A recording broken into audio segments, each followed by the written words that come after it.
अस्सलाम वालेकुम नाज़रीन, जे टीम व्लॉग में खुश आमदीद। उम्मीद करती हूँ आप सब खैरियत से होंगे।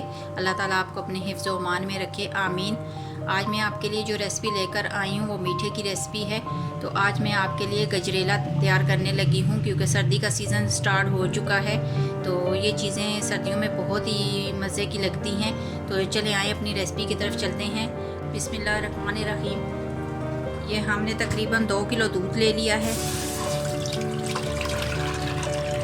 दूध में हमने ये मेरे पास टोटा चावल थे, ये मैंने अच्छे तरीके से धो लिए हैं। तो ये आधा कप है मेरे पास, तो ये मैं इसमें शामिल कर रही हूँ।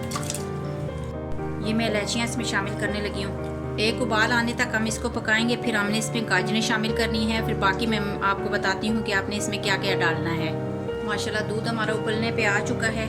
इसकी आँच को हम आहिस्ता कर देते हैं। ये मेरे पास 1 किलो गाजरें थी जिनको मैंने अच्छे तरीके से धोकर इनको कद्दूकश कर लिया। तो ये मैं इस दूध में शामिल करने लगी हूँ।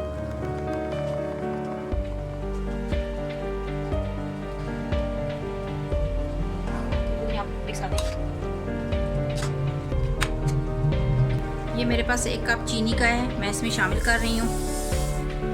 मीठा आप अपने हिसाब से रख लीजिएगा, साथ साथ चखते रहिएगा। अगर आपको कम महसूस होता है तो आप और डाल लीजिएगा।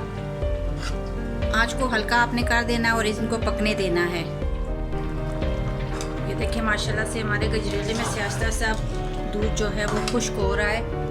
तो हमने इसको दूध में ही पकाना होता है। हल्की आंच पे आपने इसको रख देना है। हल्की आंच पे ये गलता रहेगा। और ये मैंने कुछ नारियल, सूखा नारियल था मेरे पास और मेवा था, इनको मैंने भिगो दिया था। और भिगो के उसके बाद मैंने अच्छे तरीके से धो के मैं अब इसमें ये शामिल करने लगी हूँ। ये मेरे पास 6 पीस बड़ी खजूर के थे, तो वो भी मैंने बारीक बारीक लंबाई के रुख में मैंने काट लिए हैं। ये भी मैं इसमें शामिल करने लगी हूँ।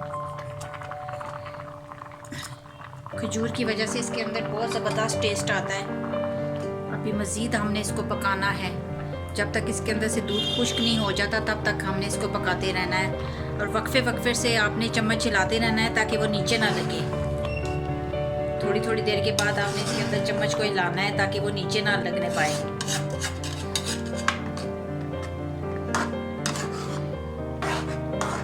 नीचे लग गया तो फिर उसमें जले हुए का टेस्ट आएगा। अभी हमने मज़ीद इसको पकाना है। माशाल्लाह से ये देखें जी, हमारा गजरेला बनकर तैयार हो चुका है और दूध इसके अंदर खुश्क हो चुका है। और ये अच्छे तरीके से हमने इसको भून लिया है। इस स्टेप पे आके आपने इसमें खोया शामिल करना है। तो मैं इसलिए नहीं शामिल कर रही हूँ क्योंकि मेरे हस्बैंड को खोया पसंद नहीं है, तो मैं खोया इसमें नहीं शामिल कर रही। वैसे आपने शामिल करना है।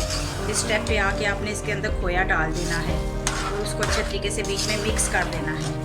तो चलें, ये भी हमारा गजरेला बनकर तैयार हो चुका है। तो मैं आपको डिश आउट करके दिखाती हूँ। माशाल्लाह से ये देखें गर्मा गर्म हमारा गजरेला बनकर तैयार हो चुका है। अब इसके ऊपर हम पिसा हुआ नारियल डाल देते हैं। बहुत ही ज़बरदस्त बनकर तैयार हुआ है। बहुत ज़बरदस्त खुशबू आ रही है। आप अपनी पसंद से ड्राई फ्रूट इसके अंदर और भी ऐड कर सकते हैं। बादाम डाल सकते हैं, अखरोट डाल सकते हैं, काजू डाल सकते हैं। जो भी आपको ड्राई फ्रूट पसंद है वो आप इसके अंदर ऐड कर सकते हैं। हमारे चैनल को सब्सक्राइब ज़रूर कीजिएगा, लाइक कीजिएगा, शेयर कीजिएगा और बेल आइकन को प्रेस कीजिएगा। मेरी रेसिपी को ज़रूर ट्राई कीजिएगा। कमेंट बॉक्स में हमें लिखकर ज़रूर बताइएगा कि आपको मेरी ये रेसिपी कैसी लगी है। और ज़रूर आप हमें सब्सक्राइब कीजिएगा। और आप हमें सब्सक्राइब करते हैं तो हमारा हौसला बढ़ता है। इंशाअल्लाह ताला बहुत जल्द हम एक नई रेसिपी के साथ आपकी खिदमत में हाज़िर होंगे। तब तक के लिए इजाज़त दीजिए। अल्लाह हाफिज़।